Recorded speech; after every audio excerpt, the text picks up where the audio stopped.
Well, thank you very much, everybody. And starting this June, the United States will host the 2025 Club World Cup, which will feature 32 elite soccer clubs from all over the world competing in 63 matches across 11 American cities, including Cincinnati, Ohio, Charlotte, North Carolina,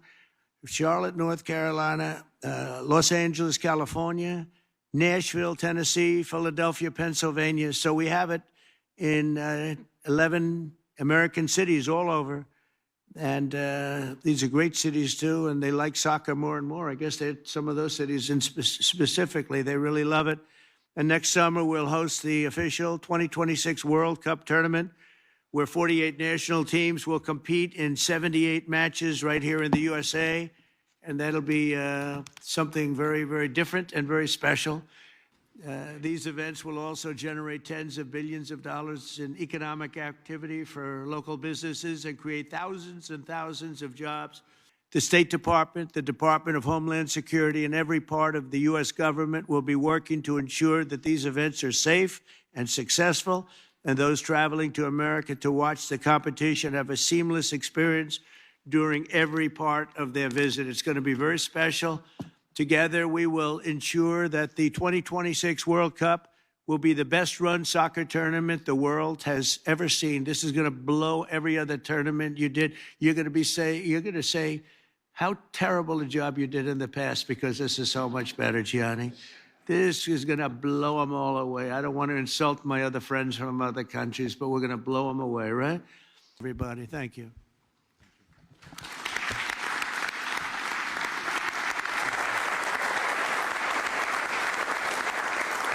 Well, thank you very much.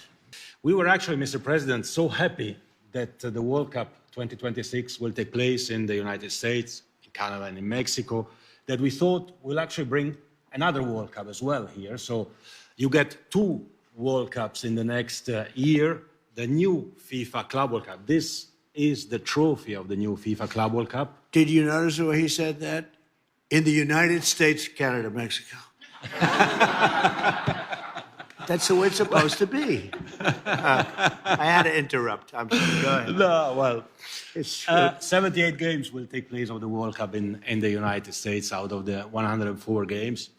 But the Club World Cup this year is a new competition, will take place in the United States, in 11 cities of the United States. It's new. It will make history and this happens before the World Cup, of course, next year. So in 40 days, the Club World Cup this year, we have the World Cup next year, United States, Canada, and Mexico. Of course, 104 games, Mr. President, 104 Super Bowls in 1 month. We'll have 6 billion viewers.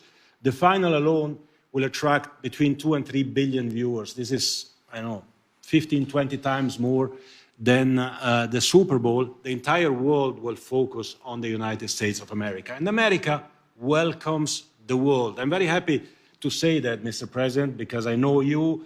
I've had meetings with several members of your cabinet as well. You have established this task force. America will welcome the world. Everyone who wants to come here to enjoy, to have fun, to celebrate the game, will be able to do that. Something that they have never seen and they will probably never see again. Thank you very much. We are here for that, and I'm looking forward to these 2 World Cups. Thank you. Thank you, Mr. President. Would you have any questions of these great people or anybody around the table, please? Yeah, they're doing great. We were being ripped off by every country in the world virtually, and now we're not being ripped off anymore. It's very simple, very, very simple. As far as calling him Governor Carney, no, I haven't done that yet, and maybe I won't. I did have a lot of fun with Trudeau, but I think this is a big step up. It's a good step up for Canada.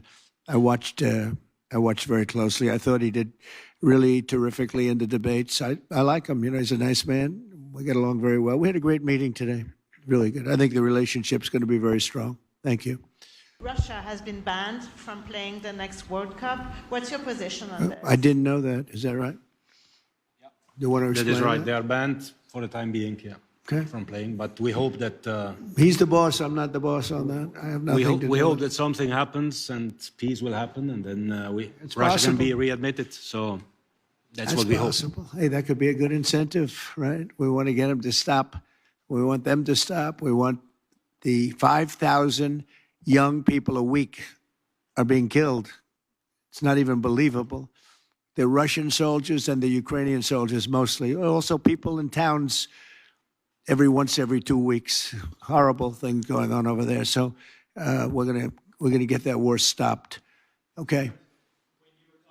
You mentioned the G7 and you said it used to be called the G8. Yeah. As the host country, you can actually invite Russia to the G7 plus one.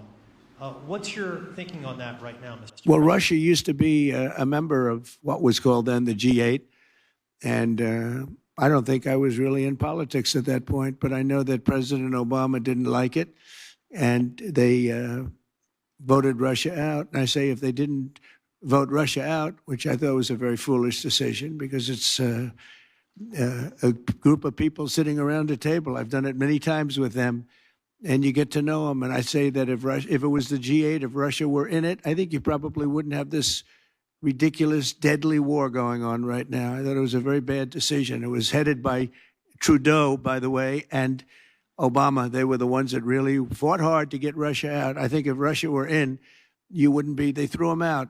And because of that, maybe millions of people are dying. Millions, millions. The numbers are far greater than you think, but millions of people are dying. If he was sitting around a table with other people, 7 people, hammering him and saying, let's not do this, you would. I think you wouldn't probably have had the problems that you've had. To get Russia back into this group? No, I think it's not good timing now. No, right now it's we missed that gate, didn't we? Huh? We missed that gate with another great decision by some people that shouldn't have been making decisions. Mr. President, should people who have taken part in, for example, pro-Palestinian protests across the world be concerned about being able to join the World Cup and watching here in the U.S.? Well, I don't know what you mean by that, but people that have taken part in protests, I think people are allowed to protest. You have to do it in a reasonable manner, not necessarily friendly, but reasonable. Otherwise, Pam will come after you, and you're going to have a big problem. You're going to have a big problem, right, Pam? She's doing a good job, too. Well, thank you, Mr. President, and thanks to this. And I will say, before I turn it over to the next speaker, that, of course, everybody is welcome to come and see this incredible event. I know we'll have visitors probably from close to 100 countries. We want them to come. We want them to celebrate. We want them to watch the game. But when the time is up, they'll have to go home. Otherwise, they'll have to talk to Secretary Noem, who I'll turn it over to now.